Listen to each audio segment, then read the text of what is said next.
Good afternoon, everybody. This is Dr. Gianmichael Salvato, and with me is my co-host, Reverend Robert Brzezinski, and you're watching the Inner Alchemy program, a weekly program where we talk about the science of spiritual living.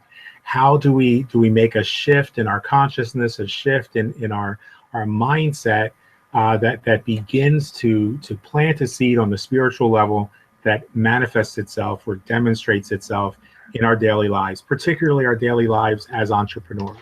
And today, I'm really excited that we'll be talking about a topic that I think is well worth our time and consideration. One that Pee Wee Herman, to quote the great philosopher Pee Wee Herman, he said, we've all got a big butt. Let's talk about your big butt, Simone.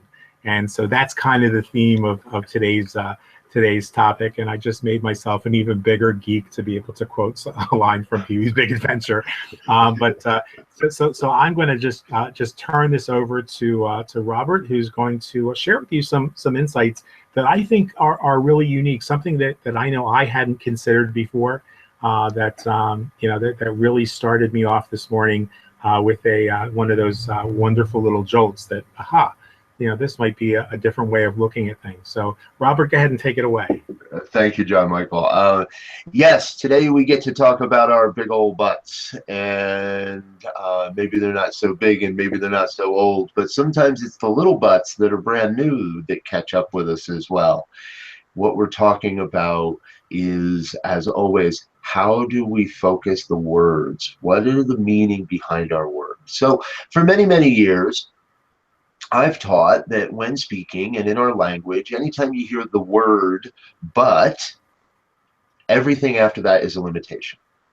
Well, I'd really love to go to lunch with you, but I don't quite have enough money. Or, well, that sounds like a neat idea, but I don't think my wife would approve. And for many people, that is exactly what they do in their lives.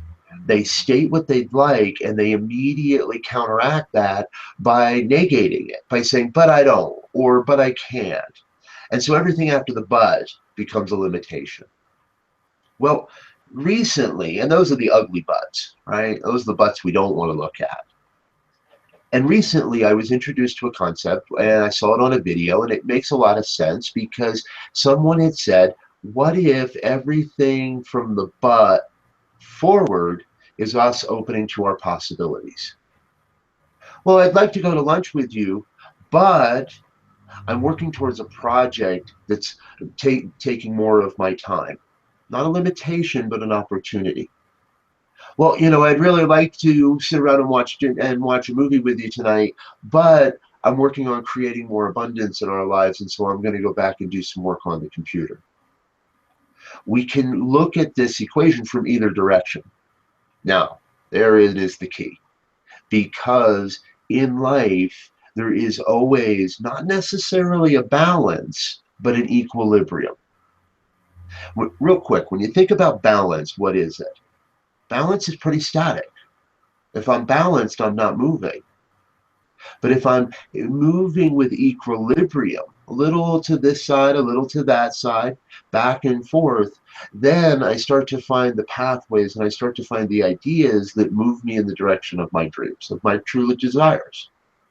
So when I started to look at but as a both and equation, a movement of consciousness and equilibrium where sometimes my consciousness knows I just spoke the limitation, so let's back up a moment and reframe that.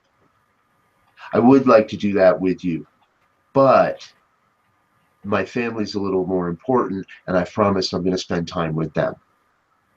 We can use both sides of the equation to help move us in the direction we're moving, or the direction of our dreams, simply because neither is better than the other. It's a consciousness play. It's a mind shift. So if you've always found yourself using a conjunction of that sort, but, well, if only, perhaps tomorrow, maybe if, all those kinds of wishy-washy terms, take a step back, ask yourself, what do I really desire here? What is it I really want to experience? What's the bigger truth that it contains both and?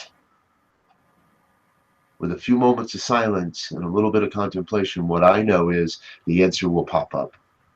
You will find that direction. You will be guided in the direction of your dreams. So enough talking about your butt, enough talking about my butt. Let's let Gianmichael talk about his butt for a little bit here. And please, sir, add to the conversation. Absolutely. And thank you for that, Robert. I think that this really, for me, comes down to intentionality. And it forces me, this mind shift today forces me to look at and be more accountable for my real intentions. So there are times in my life when I say, well, I'd love to spend time with you, but, and that might, that be the other part, the before part, there's the stuff that comes before the but might not be authentic. And so it challenges me to be more authentic, and say, rather than I'd like to spend time with you, but maybe a more authentic way of expressing that would be, thank you for inviting me to spend time with you. Right now, I'm working on a project that's going to help us, achieve more abundance, so that in the future we have more time to be able to spend together. Or if you don't want to spend time with that person, just thank them for the invitation alone, and say, I'm working on a project right now that's really got me excited, and I appreciate you offering me the opportunity to spend time with you.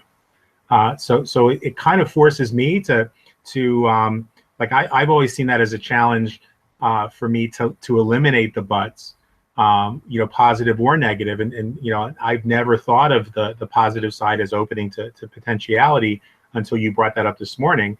So it's interesting. I've got some work to do. I've got some consideration, but it'll definitely make me more mindful of when that word comes up and whether I choose to use that word, because that's the most exciting thing about this for me, is, as you started off the topic, it's being mindful about our choice of words, being the an artist picks up a brush, and the brush that they pick up and the amount of paint they put on the brush will determine what's going to happen on that canvas.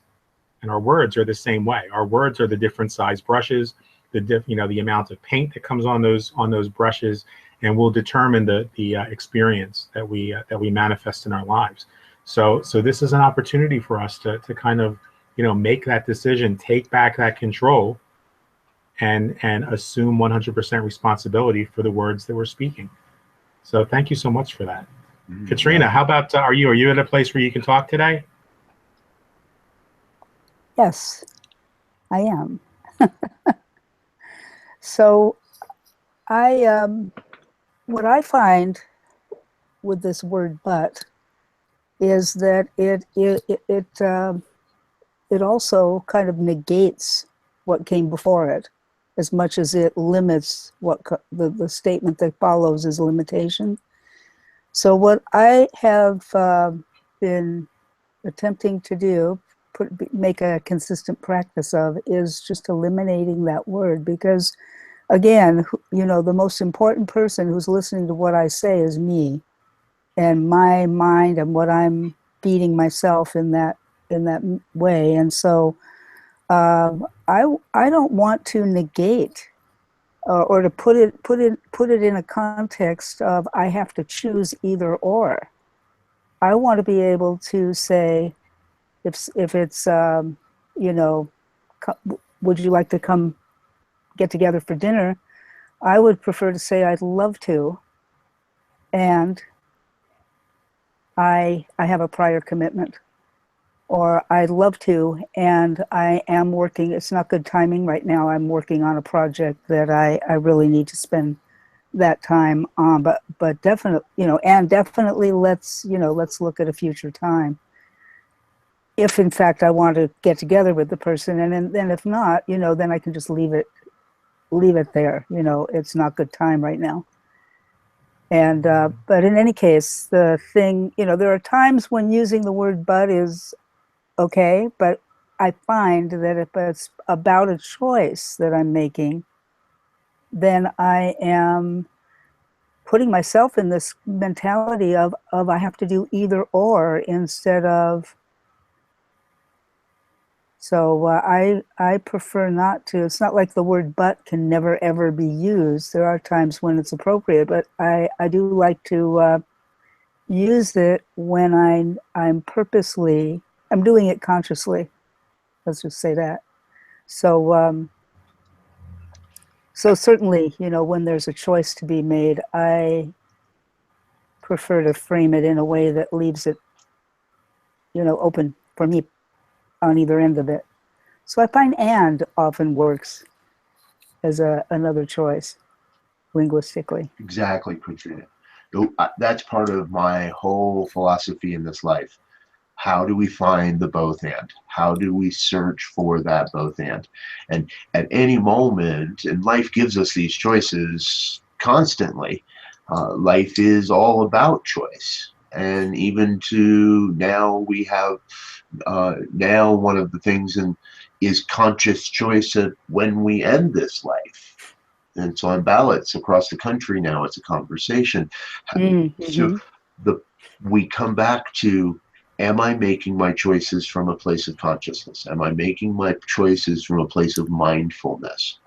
Or am I allowing myself to just choose blindly, to choose from the rhetoric and to choose from the propaganda and to choose from the subliminal messaging that's in our lives? And the answer is yes. Sometimes I very much want to just sit in front of my television and let the powers that be tell me what I want to eat and what I want to drink and who I want to vote for and what shows I want to watch. Now, I don't actually take action on any of that stuff, which is okay, which is good.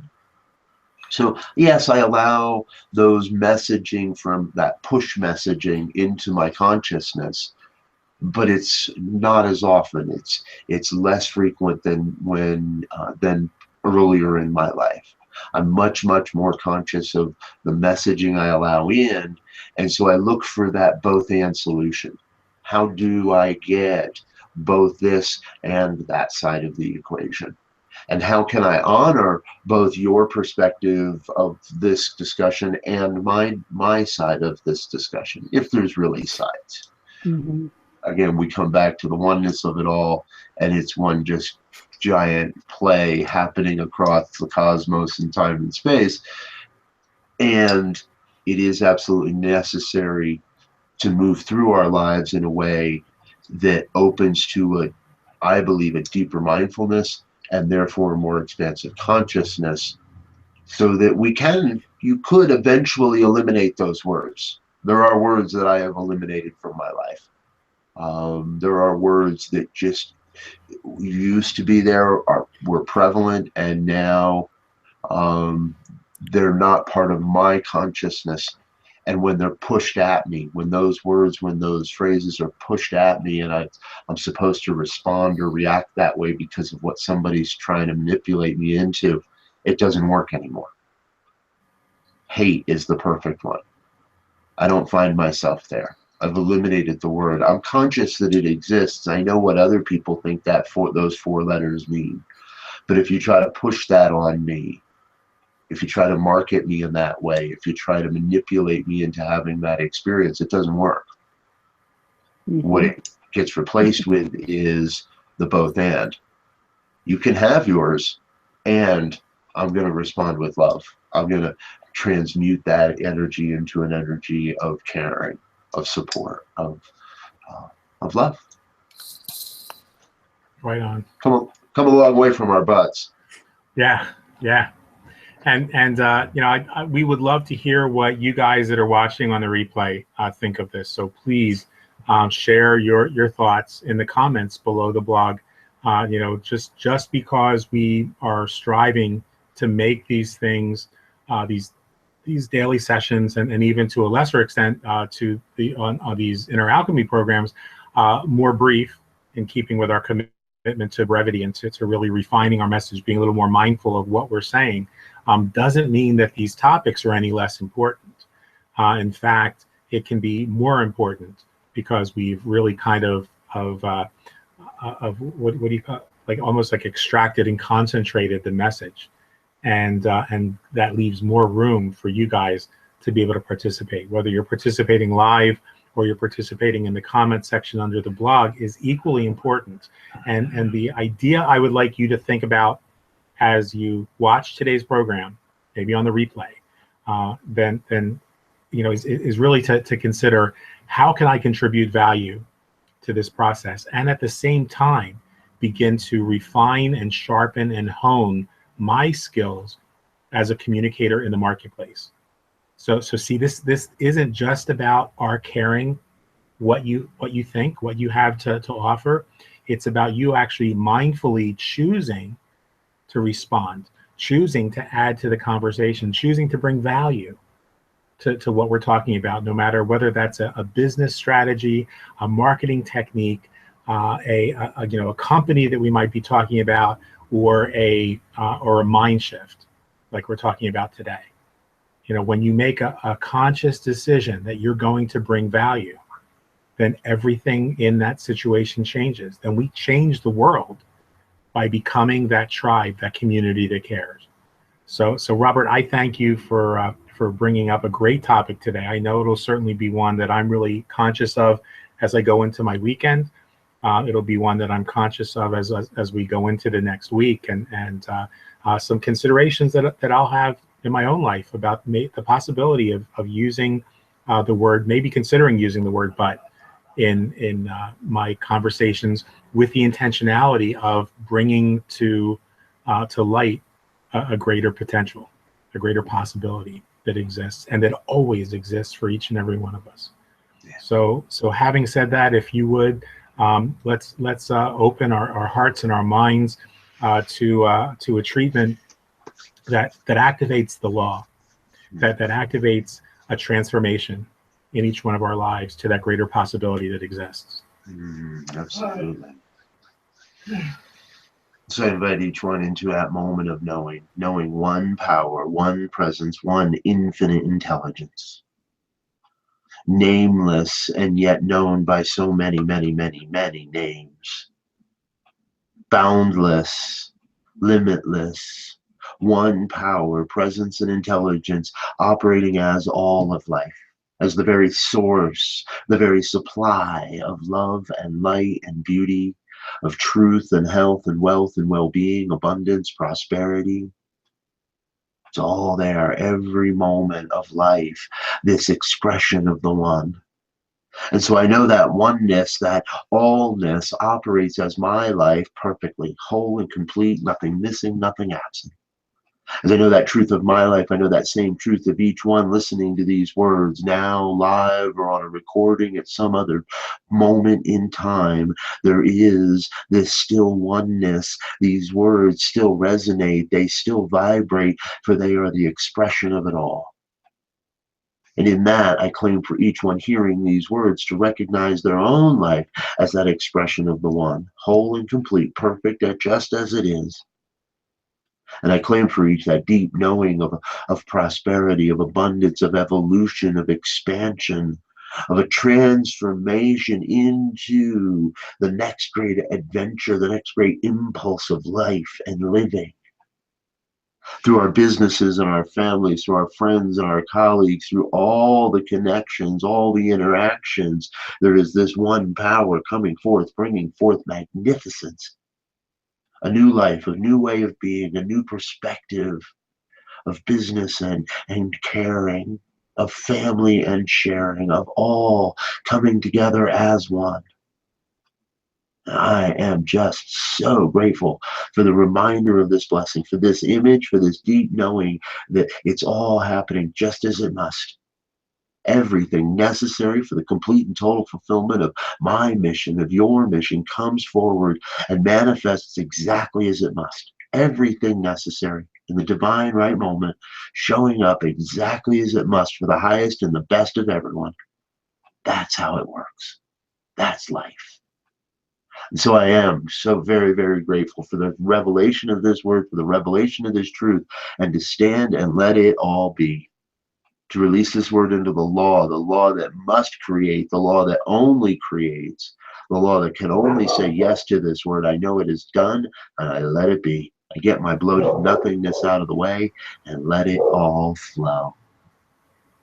And I affirm this truth by simply saying, and so it is. And amen. And so it is. Thank you, Robert. Thank you, Katrina, and thank you guys for watching on the replay. And in advance, thank you for your comments and participation in the comment section below. And have a fantastic weekend. Open yourself to the possibilities that exist beyond your big butt and my big butt. And let's get out there and make it a fantastic week ahead. Stay in the moment. Be grateful for what you've got. That opens the door for the abundance and the possibility that's waiting for you. And always remember the best is yet to come. We'll talk to you soon. Namaste. Namaste. Peace and blessings.